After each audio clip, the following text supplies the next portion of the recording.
اعوذ باللہ من الشیطان الرجیم بسم اللہ الرحمن الرحیم نحمدہ ونصلی علی رسولہ الکریم۔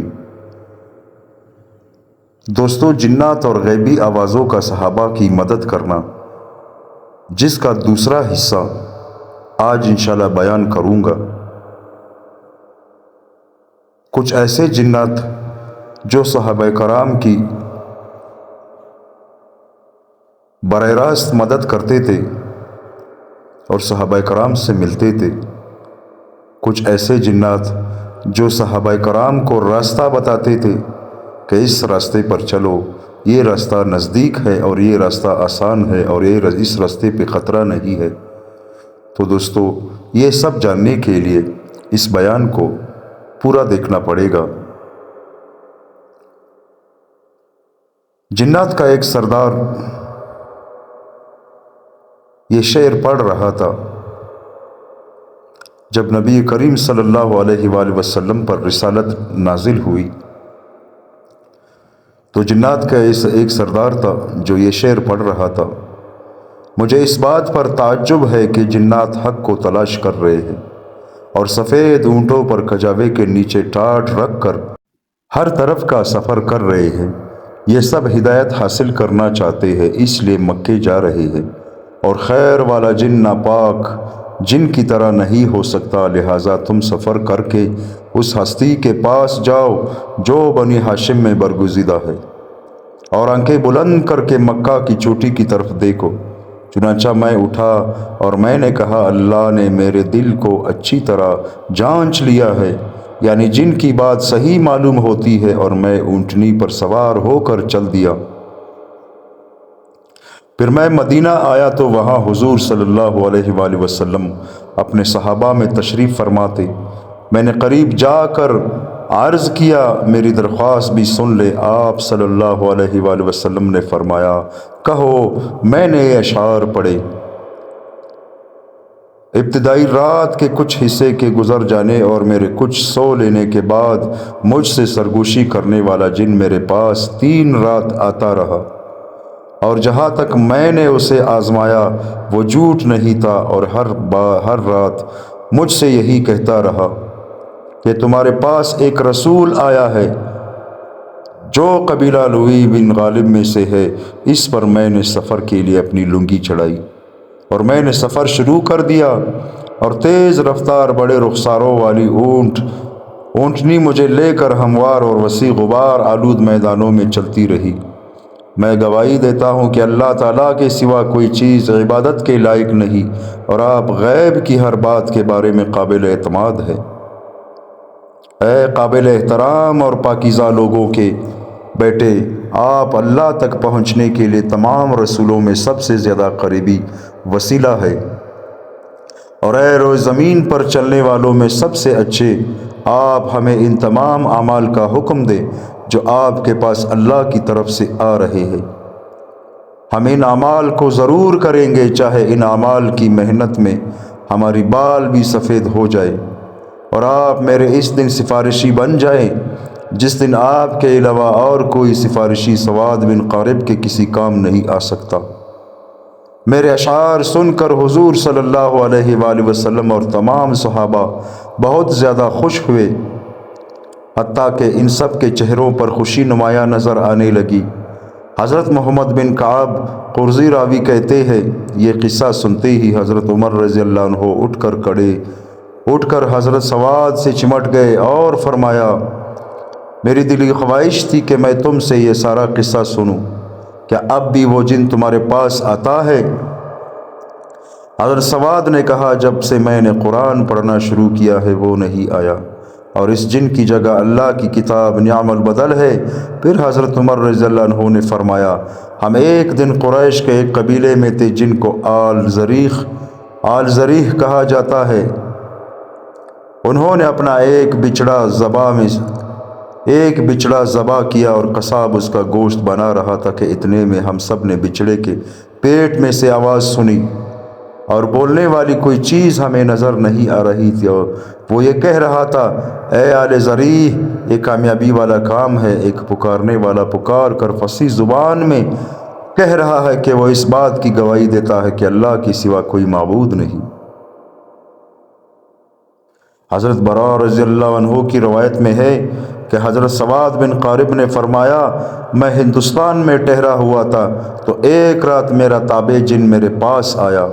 پھر سارے قصے کے بعد آخری اشعار سنانے کے بعد یہ ہے کہ اشعار سن کر حضور صلی اللہ علیہ وآلہ وسلم اتنے ہنسے کہ آپ کے دندان مبارک نظر آنے لگے، اور آپ صلی اللہ علیہ وآلہ وسلم نے فرمایا، اے سواد تم کامیاب ہو گئے۔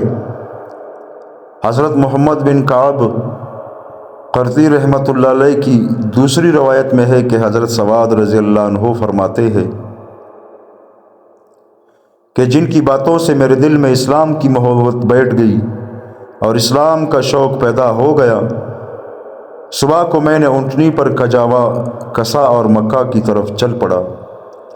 راستے میں لوگوں نے بتایا کہ نبی کریم صلی اللہ علیہ وآلہ وسلم ہجرت کر کے مدینہ جا چکے ہیں۔ چنانچہ میں مدینہ چلا گیا اور وہاں جا کر حضور صلی اللہ علیہ وآلہ وسلم کے بارے میں پوچھا۔ لوگوں نے بتایا کہ حضور صلی اللہ علیہ وآلہ وسلم مسجد میں ہے۔ میں مسجد گیا اور اونٹنی کے پاؤں کو رسی باندھ کر اندر گیا تو حضور صلی اللہ علیہ وآلہ وسلم تشریف فرماتے اور لوگ آپ صلی اللہ علیہ وآلہ وسلم کے ارد گرد تھے۔ میں نے عرض کیا، یا رسول اللہ میری درخواست سن لے۔ حضرت ابو بکر رضی اللہ عنہ نے کہا، حضور صلی اللہ علیہ وآلہ وسلم کے قریب آ جاؤ۔ میں آگے بڑھتا رہا یہاں تک کہ حضور صلی اللہ علیہ وآلہ وسلم کے سامنے پہنچ گیا تو حضور صلی اللہ علیہ وآلہ وسلم نے فرمایا، کہو اور تمہارا جن جو تمہارے پاس آتا رہا اس کے بارے میں بتاؤ۔ حضرت عباس بن مرداس سلمی رضی اللہ عنہ فرماتے ہیں، میرے اسلام لانے کی ابتدا اس طرح ہوئی کہ جب میرے والد مرداس کے مرنے کا وقت قریب آیا تو انہوں نے مجھے زمار نامی اپنے بت کے خیال رکھنے کی وصیت کی۔ میں نے اس بت کو ایک کمرے میں رکھ لیا اور روزانہ اس کے پاس جانے لگا۔ جب نبی کریم صلی اللہ علیہ وآلہ وسلم کا ظہور ہوا تو ایک دفعہ میں نے آدھی رات کو ایک آواز سنی جس سے میں ڈر گیا اور چھلانگ لگا کر اٹھا اور مدد لینے کے لیے زمار کے پاس گیا تو میں نے دیکھا کہ اسی کی پیٹ میں سے آواز آ رہی ہے اور وہ اشعار کہہ رہا ہے، سارے قبیلہ سلیم سے کہہ دو کہ بت اور ان کے پوجنے والے مرد آباد اور مسجد والے زندہ باد۔ زمار بت ہلاک ہو گیا اور نبی کریم صلی اللہ علیہ وآلہ وسلم کے پاس کتاب کے آنے سے پہلے اس کی عبادت کی جاتی تھی، اور قبیلہ قریش کی جو ہستی حضرت عیسیٰ ابن مریم علیہ السلام کے بعد نبوت اور ہدایت کی وارث ہوئی، وہ ہدایت یافتہ ہے۔ حضرت عباس رضی اللہ عنہ فرماتے ہیں، میں نے یہ ساری بات لوگوں سے چھپا کر رکھی اور کسی کو نہ بتائی۔ جب کفار غزوہ احزاب سے واپس آئے تو ایک مرتبہ میں ذات عرق کے پاس مقام عقیق کے ایک کنارے پر اپنے اونٹوں میں سویا ہوا تھا۔ میں نے ایک دم آواز سنی جس سے میری آنکھ کھل گئی اور میں نے دیکھا کہ ایک آدمی شترمرغ کے پر کے اوپر بیٹھا ہوا ہے، کہہ رہا ہے، وہ نور حاصل کر لو جو منگل کی رات کو عزبہ نامی اونٹنی والے پر بنو عنقا کے بائیوں کے علاقے میں یعنی مدینے میں اترا ہے۔ اس کے جواب میں اس کی بائیں جانب سے ایک غیبی آواز دینے والے نے یہ اشعار کہے، جنات کو خبر دے دو کہ جنات اس وجہ سے حیران و پریشان ہے کہ اونٹنیوں نے اپنے پالان رکھ دیے ہیں اور آسمان کے چوکیداروں نے آسمان کی حفاظت شروع کر دی ہے۔ حضرت عباس رضی اللہ عنہ کہتے ہیں، خوفزدہ ہو کر ایک دم اٹھا اور سمجھ گیا کہ حضرت محمد صلی اللہ علیہ وسلم اللہ کے بھیجے ہوئے رسول ہے۔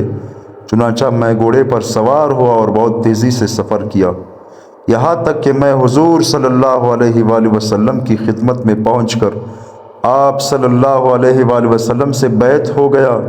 پھر واپس آ کر میں نے زمار کو آگ سے جلا دیا۔ میں دوبارہ حضور صلی اللہ علیہ وآلہ وسلم کی خدمت میں حاضر ہوا اور یہ اشعار آپ کو سنائے۔ آپ کی زندگی کی قسم، جب میں جاہل تھا تو میں نے زمار بت کو رب العالمین کا شریک بنا رکھا تھا، اور میں نے اللہ کے رسول کو چھوڑا ہوا تھا، اور قبیلہ اوس اور وقت آپ صلی اللہ علیہ وسلم کے چاروں طرف جانثار تھا، یہ سب آپ کی مددگار بنے ہوئے تھے، اور یہ کیا ہی اچھے لوگ ہیں، اور میری مثال اس آدمی جیسی تھی جو نرم زمین کو چھوڑ کر سخت زمین کو تلاش کرے تاکہ مشکل کاموں کے راستے پر چلے۔ پھر میں اس اللہ پر ایمان لے آیا جس کا میں بندہ ہوں، اور میں نے اس آدمی کی مخالفت کی جو ایمان چھوڑ کر ہلاکت کے راستوں پر چلنا چاہتا ہے، اور میں نے کریم لوگوں کے مبارک نبی سے بیعت ہونے کے ارادے سے اپنا رخ مکہ کی طرف کر لیا۔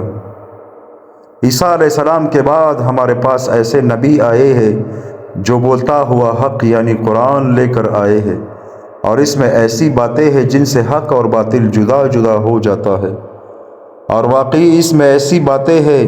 حضور اکرم صلی اللہ علیہ وآلہ وسلم قرآن کے امین ہے، اور قیامت کے دن سب سے پہلے سفارش کریں گے، اور سب سے پہلے اٹھائے جائیں گے، اور فرشتوں کو جواب دیں گے۔ اسلام کے دستے ٹوٹ چکے تھے، آپ صلی اللہ علیہ وآلہ وسلم نے ان سب کو جوڑ دیا اور انہیں خوب مضبوط کیا، اور سارے احکام الہی زندہ کر دیے۔ اے ساری مخلوق میں سب سے بہترین شخص آپ ہی میرے مقصود ہے۔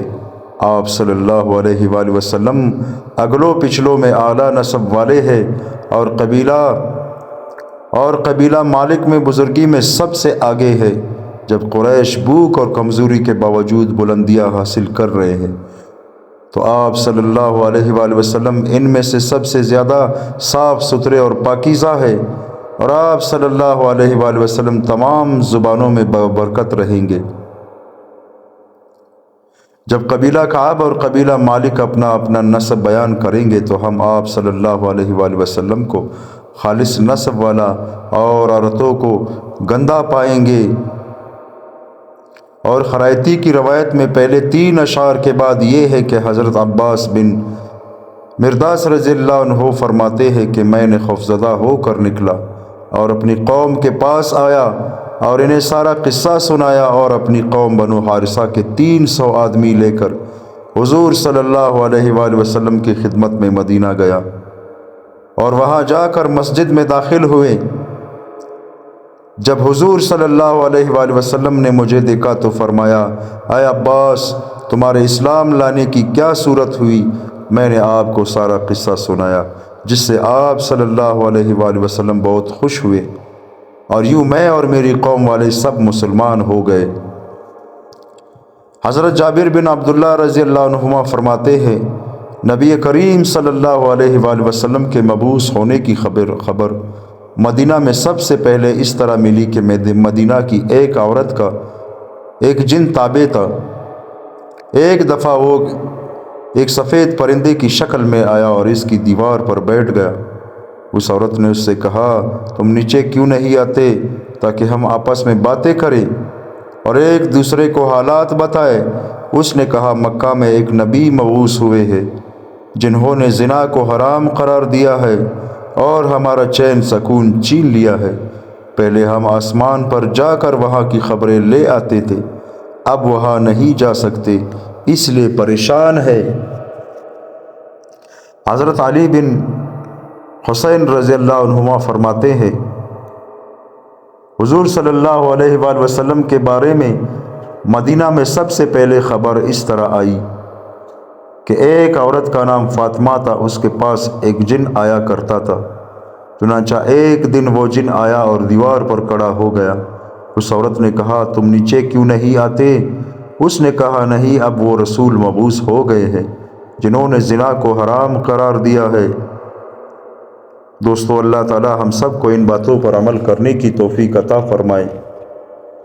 یہ واقعہ جنات کا جو صحابہ کی مدد کرتے تھے اور نبی کریم صلی اللہ علیہ وآلہ وسلم کے مبعوث ہونے سے پہلے اور بعد میں جو ایمان لائے جو جنات، جو یہ واقعہ ہے میرے دوستو، یہ کافی لمبا ہے، اس لیے میں اس کو انشاءاللہ 3 یا 4 حصوں میں تقسیم کروں گا تاکہ آپ لوگوں پر بھی بوجھ نہ بنے سننے میں، تو اس لیے میں نے آج کا جو بیان تھا وہ یہاں پر ختم کر دیا۔ انشاءاللہ کل تیسرے حصے کے ساتھ آپ کی خدمت میں واپس حاضر ہو جاؤں گا۔ اللہ تعالی ہم سب کو اپنے حفظ و امان میں رکھے، آمین ثم آمین۔